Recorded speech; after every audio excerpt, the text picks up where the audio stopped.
In a state where everything's bigger, Scion decided to give you something a little smaller to think about. This week on txGarage, we're driving the 2012 Scion IQ. The IQ is the smallest four-seater car on sale in America. Let's check it out.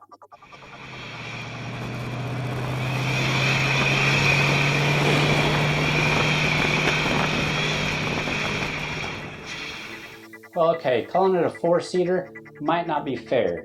Scion says it's really a 3+1, which means 3 people can fit comfortably and 1 person has to be amputated. Actually, I fit 4 people in here, one of them being my 7-year-old daughter, so she fit with her legs about that far hitting the seat. So it is compact and it is tight, but in a pinch you can get some people in here, and sitting behind the passenger seat is actually not that bad. I've actually got plenty of room back here. And to accomplish this, the seating arrangement is actually staggered. The driver sits further back than the passenger does, and the passenger is given more room because there's not a glove box.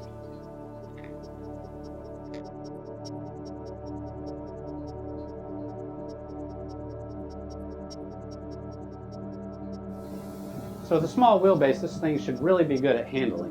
What's the best way to test out some handling? Well, put it on a go-kart track. We're at Dallas Karting Complex right now, and that's what we're about to do. Check it out.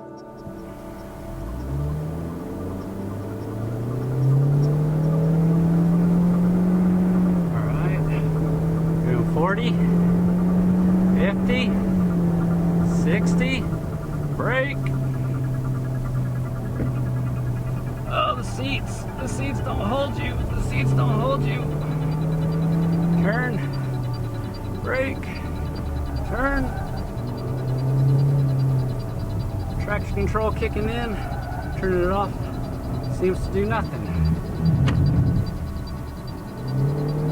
Oh, brake, turn, at apex, kick it. Brake, turn, understeer,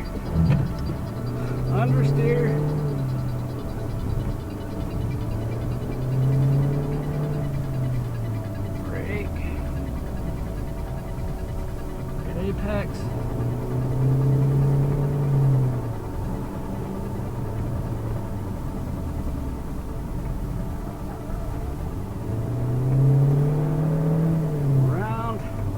brake, turn in,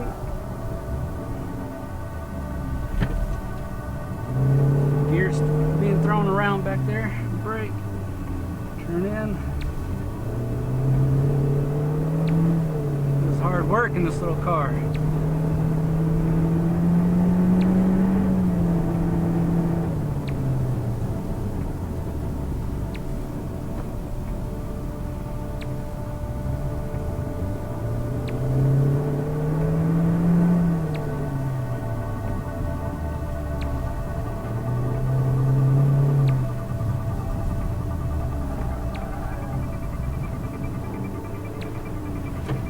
Corner, brake, seats, power, brake.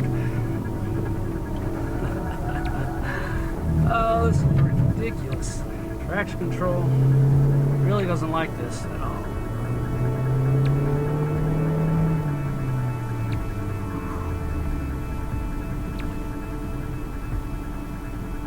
Yeah, that was it.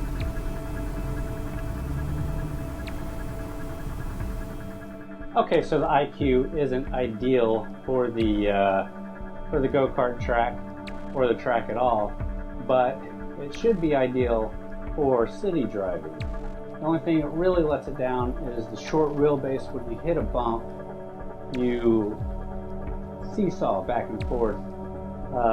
And going over some bumps is pretty harsh with the small tires and a little bit of suspension that you get. But taking corners, finding parking spots, this thing is made for the city, which makes me wonder, is it made for Texas?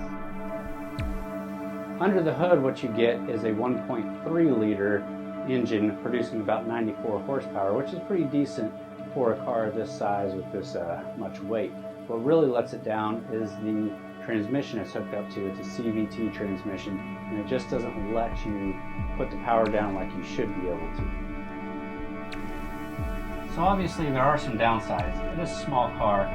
You don't have a lot of room. I don't recommend this for families, even though I did fit my family in this car.